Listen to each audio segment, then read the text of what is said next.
এইবার তোমাদের উত্তরটা দেখে নিই। দেখো তোমাদের উত্তরে তোমরা প্রথমে কি করবে, হেডিং, যেটা সব রাইটিং এর ক্ষেত্রেই লাগে হেডিং।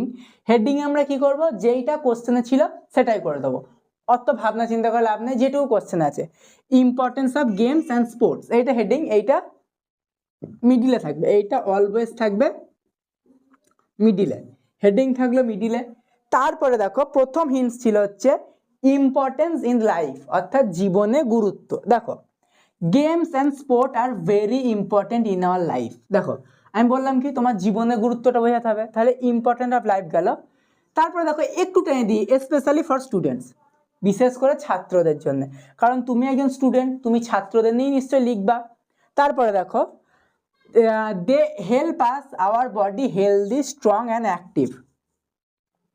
এইবার দেখো সেকেন্ড টপিকটা কি ছিল, make students active and energetic.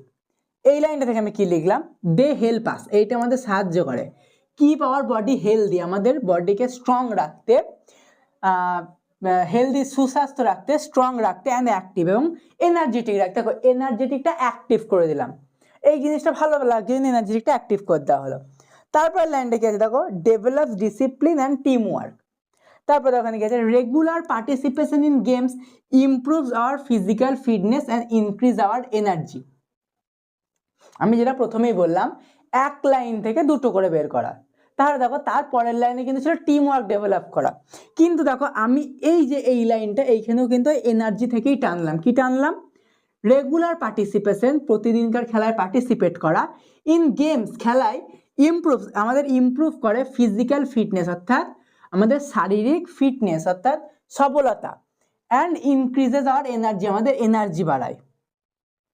তারপরে দেখো এরপরে দু লাইন হয়ে গেল, এইটাকে ছেড়ে দেবার পরের টপিক অর্থাৎ ডিসিপ্লিনে যাব। দেখো games and sports also develop hour qualities, games এবং খেলাধুলো আমাদের সবসময় কোয়ালিটিস ডেভেলপ করে, অর্থাৎ আমাদের গুণ ডেভেলপ করে, like discipline, team work, patience and leadership. অর্থাৎ কি কি কোয়ালিটি ইনক্রিজ করে, ডিসিপ্লিন, অর্থাৎ আমাদের যে একটা খেলার প্রতি ডিসিপ্লিন থাকতে হবে, যে হ্যাঁ এটার নিয়ম, এই নিয়মের বাইরে কি হবে না, এই জিনিসটা। টিম ওয়ার্ক, অর্থাৎ সবাই মিলে খেলতে হবে। দেখো তুমি তো একা একটা টিমকে জেতাতে পারবে না, পারবে? একটা ক্রিকেটে 11 জনের জায়গায় তুমি একা কাজটা করতে পারবে? তুমি বল করবে, তুমি উইকেট কিপার থাকবে, তুমি ফিল্ডিং করবে, পসিবল নয়। তাই টিম ওয়ার্ক, অর্থাৎ টিম ওয়ার্ক করতে হবে।